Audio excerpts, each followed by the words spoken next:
नमस्कार साथियों। तो स्वागत है आप सभी का सूरज स्टडी सेंटर बाला के प्लेटफॉर्म पे। तो आज के इस क्लास में हम लोग देखने वाले हैं क्लास 10th का चैप्टर हाइट एंड डिस्टेंस का क्वेश्चन नंबर 9 को। हाइट एंड डिस्टेंस बहुत ही इंपॉर्टेंट है चैप्टर। हाइट एंड डिस्टेंस मात्र 16 क्वेश्चन किया हुआ रहता है, उसका जो है 9वां क्वेश्चन को देखने वाले हैं। तो इससे पहले वाले वीडियो में क्वेश्चन 1 से लेके 8 तक, इस वीडियो में 9वां क्वेश्चन बता रहे हैं, और इससे पहले 1 से लेके 8 तक जो भी क्वेश्चन है टोटल को बता दिए हैं। अगर आप लोग नहीं देखे हैं तो इसी वीडियो के डिस्क्रिप्शन में जाइएगा, वहां पे उसका लिंक डाल दिए, आप जाके देख लीजिएगा। ठीक है, तो आइए हम इसको देखते हैं। देखिए 9वां क्वेश्चन क्या बोल रहा है कि एक मीनार के पाद बिंदु से एक भवन के शिखर का उन्नयन कोण 30 डिग्री है, और भवन के पाद बिंदु से मीनार के शिखर का उन्नयन कोण 60 डिग्री है। यदि मीनार 50 मीटर ऊंची हो तो भवन की ऊंचाई ज्ञात कीजिए। क्या बोला है कि एक मीनार के पाद बिंदु से एक भवन के शिखर का उन्नयन कोण 30 डिग्री। सबसे पहले इसमें क्या करना होता है कि हमको भूमि स्तर बनाना पड़ता है। ठीक है, तो पहले हम देखिए भूमि स्तर बना लेते हैं। ठीक है, देखिए पहले हम एक भूमि स्तर बना लेते हैं। देखिए ये देखिए हम इसको बना लिए, भूमि स्तर हम बना लिए। अब उसके बाद इसमें क्या कर रहा है कि एक मीनार के पाद बिंदु से एक भवन के शिखर का उन्नयन कोण। तो हम पहले मीनार पाड़ लेते हैं। देखिए मीनार को अलग कलर से देते हैं और पाद को, और क्या बोलता है, भवन को अलग कलर से देते हैं। देखिए हम देखिए इसको, ये देखिए ये हो गया मीनार। ठीक है, ये दिया हुआ है मीनार। ठीक है, कहाँ गया वो, देखिए हम इसको हम मीनार मान लेते हैं। ये देखिए क्या है, ये मीनार है। उसके बाद एक मीनार के पास जो है बिंदु से शिखर का उन्नयन कोण 30 डिग्री। तो एक मीनार है और एक भवन, एक मीनार हम पाड़ लिए और एक भवन पाड़ लेते हैं। ये देखिए एक भवन, ये देखिए ये मीनार है, ये भवन है। यहाँ पे हम लिख देते हैं क्या है, भवन है, ये भवन है। अब देखिए क्वेश्चन क्या बोल रहा है। अब क्वेश्चन बोल रहा है कि एक मीनार के पाद बिंदु से, मीनार का जो है पाद बिंदु है, मीनार के पाद बिंदु से एक भवन के शिखर का उन्नयन कोण, इस ये भवन है, ये भवन का शिखर ये हुआ, तो शिखर का जो उन्नयन कोण है, क्या बोला कि एक मीनार का पाद बिंदु से एक भवन के शिखर का उन्नयन कोण, यहाँ से यहाँ तक जो शिखर कोण है, उन्नयन कोण है, वो 30 डिग्री है। तो यहाँ से देखिए, यहाँ से ये कितना दिया हुआ है, 30 डिग्री, ये 30 डिग्री, हम इसको 30 डिग्री दे दिए। उसके बाद कि और भवन के पाद बिंदु से, ये भवन हुआ, भवन के पाद बिंदु से मीनार के शिखर का उन्नयन कोण 60 डिग्री है। अब देखिए मीनार के शिखर का उन्नयन कोण भवन के पाद से कितना है, ये देखिए पाद बिंदु से कितना है, तो वो देखिए 60 डिग्री। हम इसको 60 डिग्री दे देते हैं। ये देखिए आप समझ लीजिएगा क्या बोला है, एक मीनार के पाद बिंदु से एक भवन के शिखर का उन्नयन कोण 30 डिग्री है। एक मीनार के पाद बिंदु से भवन के शिखर का उन्नयन कोण 30 डिग्री हम दे दिए। उसके बाद और भवन के पाद बिंदु से मीनार के शिखर का उन्नयन कोण 60 डिग्री है। अब बोला कि भवन के पाद बिंदु से मीनार के शिखर का उन्नयन कोण 60 डिग्री है, उसको भी हम दे दिए। अब यहाँ से यहाँ तक हम कर दिए। अब क्या बचा कि यदि मीनार 50 मीटर ऊंची हो, ये देखिए मीनार है, ये कितना है, ये मीनार है, ये 50 मीटर ऊंची है, 50 मीटर है, तो भवन की ऊंचाई हमको ये ज्ञात करने के लिए बोल रहा है। तो भवन की ऊंचाई ज्ञात कीजिए। हम देखिए अब नामाकरण कर देते हैं। इसको देखिए हम ए मान लिए, ये ए है, ये बी है, ये सी है और ये डी है। नामाकरण कर दिए। ठीक है, अब देखिए हम इसको हल करते हैं। ठीक है, तो देखिए माना माना क्या है, माना ए बी बराबर 50 मीटर, माना ए बी बराबर 50 मीटर मीनार है, मीनार है, हम लिख दिए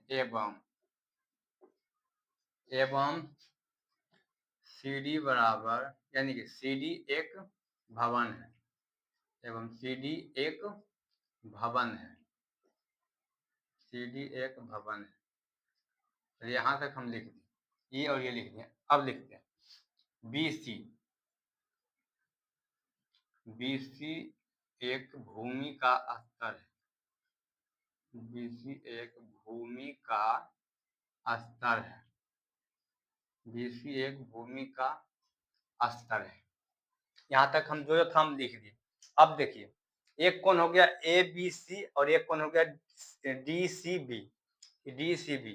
अब कोई भी समकोण त्रिभुज है, ठीक है, देखिए समकोण त्रिभुज है तो आप कोई भी समकोण त्रिभुज से जाएगा मान वही निकलेगा, ठीक है। तो हमको अच्छा होगा, हमको आराम होगा इसमें कि एक का मान दिया हुआ है। अगर हम इस समकोण त्रिभुज से चलते हैं तो इसका भी मान निकल जाएगा, इसका जब निकल जाएगा तो उसके बाद इसका भी निकालेंगे तो इसका मान निकला हुआ है, तो आसान होगा निकालने में। तो हम चलते हैं समकोण त्रिभुज ABC से, ठीक है, यहाँ पे लिखते हैं समकोण त्रिभुज। अब कोई भी त्रिभुज से जा सकते हैं, ठीक है, कोई प्रॉब्लम नहीं है। समकोण त्रिभुज ABC में, समकोण त्रिभुज ABC में कोण देखिए यहाँ पे कोण C बराबर 60 डिग्री दिया हुआ है। अब समकोण त्रिभुज में हम जाएंगे तो यहाँ पे देखिए ये लंब हुआ, समकोण त्रिभुज है, समकोण त्रिभुज ये लंब होता है और ये आधार होता है। तो लंब बटे आधार क्या होता है, इसका फॉर्मूला होता है टेन थीटा का फॉर्मूला होता है। यहाँ पे हम लिख देते हैं टेन थीटा बराबर लंब बटे आधार, तो AB बटे BC हो जाएगा, AB बटे BC हम लिख दिए। अब देखिए यहाँ पे लिखते हैं टेन थीटा, टेन तो टेन हम लिख दिए। अब थीटा के जगह कितना दिया हुआ है समकोण त्रिभुज ABC में, कौन सा डिग्री यहाँ पे लिख दिए 60 डिग्री, ये हो जाएगा 60 डिग्री बराबर में AB का मान कितना दिया हुआ है 50 मीटर, तो ये हो जाएगा 50 मीटर। और उसके बाद BC तो BC रहेगा। अब देखिए टेन 60 डिग्री का मान, टेन 60 डिग्री का मान कितना होता है, टेन 60 डिग्री का मान होता है √3। यहाँ पे हम दे देंगे √3 बराबर 50 बटे में BC है। अब देखिए एक कोना कोनी भी गुना कर सकते हैं या फिर हम डायरेक्ट भी लिख सकते हैं, इसको हम डायरेक्ट भी लिख सकते हैं। कैसे, अदला बदली करके BC को हम यहाँ दे देंगे और √3 को हम यहाँ दे देंगे, √3 को हम यहाँ दे देंगे, ठीक है। तो क्या हो जाएगा, ये हो जाएगा देखिए BC बराबर 50 बटे √3, 50 बटे √3। कैसे, तो देखिए हम यहाँ पे बता देते हैं। अब देखिए कोना कोनी गुना कीजिएगा तो ये क्या हो जाएगा, ये कोना कोनी √3BC हो जाएगा, √3BC बराबर ये हो जाएगा 50 गुना 1 50 हो जाएगा।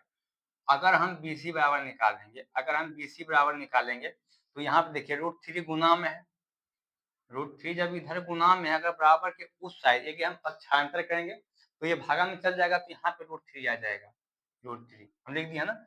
BC बराबर 50 √3, इसीलिए बताए थे थोड़ा शॉर्ट करने के लिए, ठीक है, थोड़ा शॉर्ट करने के लिए आपको बताए थे, ये शॉर्ट में निकाल दिए। BC का मान देखिए हम निकाल दिए, इसको हम देखिए मान लेते हैं समीकरण 1, इसको हम मान लें समीकरण 1। अब हम चलते हैं देखिए दूसरा से, अब हम चलते हैं समकोण त्रिभुज DCB से, ठीक है, चलते हैं हम समकोण त्रिभुज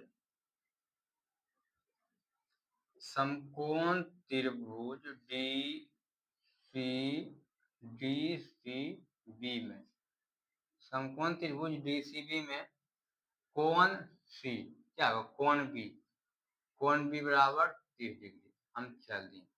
अब देखिए मानते हैं ये भी लंब बटे आधार हो जाएगा, लंब बटे आधार टेन थीटा का फॉर्मूला होता है, यहाँ पर भी टेन थीटा बराबर तो DC या CD लिखिएगा, CD बटे में BC लिखिए या फिर C भी लिखिए, कोई प्रॉब्लम नहीं है। तो हम यहाँ पे लिख देते हैं BC। अब देखिए टेन है, टेन तो देखिए टेन थीटा का मान कितना दिया हुआ है 30 डिग्री, यहाँ पे हम लिख देते हैं टेन 30 डिग्री बराबर CD बटे BC। अब देखिए टेन 30 डिग्री का मान कितना होता है 1/√3, तो यहाँ पे लिखिएगा 1/√3 बराबर में हो जाएगा CD बटे BC। अब देखिए कोना कोनी गुना कीजिए, कोना कोनी गुना कीजिएगा क्या हो जाएगा, BC बराबर √3 CD हो जाएगा, √3 CD। अब देखिए BC का मान निकल गया है। अगर हम ऐसा करें कि BC का मान समीकरण 1 में रख दें तो मेरा मान जो है वो निकल जाएगा CD का। तो आइए हम रखते हैं, यहाँ पे देखिए लिख देते हैं समीकरण, इसको ऐसे मत लिखिए, अब डायरेक्ट आप मान बिठाइए, डायरेक्ट अब मान लीजिए आप, ठीक है। देखिए BC, यहाँ पे BC है समीकरण 1 में, BC का मान कितना दिया हुआ, √3 CD। देखिए डायरेक्ट लिखिए आप, रूट यहाँ पे मत लिखिए, रहने दीजिए, आपको रेड पेन से बता देते हैं, ठीक है। अब आपको रेड पेन से बताते हैं। अब देखिए BC का मान कितना दिया हुआ है, √3 CD। यहाँ पे BC है तो BC की जगह पे लिख देंगे √3 CD। ये हो जाएगा √3 CD बराबर हो गया। यहाँ पे देखिए बराबर है 50/√3, 50/√3, 50/√3। अब देखिए यहाँ पे लिख दीजिए समीकरण समीकरण एक में BC बराबर √3 CD रखने पर ठीक है, कर देते हैं। अब हो गया।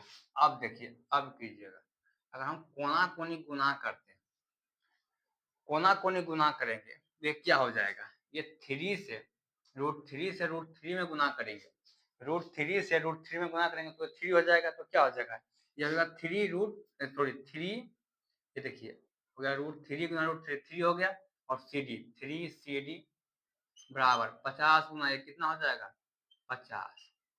अब देखिएगा CD बराबर 50 तो 50 ही रह जाएगा। अब देखिए 3 जो है CD के गुना में, अगर हम इसको पक्षांतर करते हैं यानी कि बराबर के उस साइड में भेजेंगे तो ये क्या हो जाएगा, भागा में चल जाएगा, तो यहाँ पे बटे में चलेगा 3। अब देखिए अब भागा दीजिए, कितना से, 3 से 50 में, 3 से अब 50 में आप भागा दीजिए, कितना बार लग जाएगा, ये एक बार में लग गया, यहाँ पे पहले 3, 5 में से 3 गया 2, अब इसमें नहीं लगेगा तो कोई 0 उतार देंगे, यहाँ पे 20। अब देखिए 6 बार में लग जाएगा, कितना 6 × 18, अब बच गया कितना, ये खत्म हो गया, अब बच गया 2, और 2 से लगेगा, नहीं लगेगा, तो इसको पूर्णांक में लिखना है, पूर्णांक में लिखना है, इसलिए आपको भाग देके हम बताएं। तो पूर्णांक में कैसे लिखा जाता है, अब जो है भागफल आ गया, जो शेषफल आ गया है, अब जो है शेषफल आ गया है, यहाँ पे लिखिए CD बराबर, जो शेषफल आया है उसको ऊपर लिखा जाता है। अब हम ब्लू पेन से लिखें, ठीक है, समझिएगा, जो शेषफल आता है उसको ऊपर लिखा जाता है, बटे जो शेषफल आता है उसको ऊपर लिखा जाता है। उसके बाद जिससे भाग दिया जाता है उसको नीचे में लिखा जाता है। उसके बाद जो भागफल आता है उसको पूर्णांक में लिखा जाता है। क्या पता चला आपको, तो आपका आंसर कितना आ गया है, CD बराबर 16.2/3 मीटर। तो ये हो गया भवन की ऊंचाई, भवन की ऊंचाई। चलिए कितना आसानी से क्वेश्चन बन गया, ठीक है। चलिए मिलते हैं नेक्स्ट क्लास में।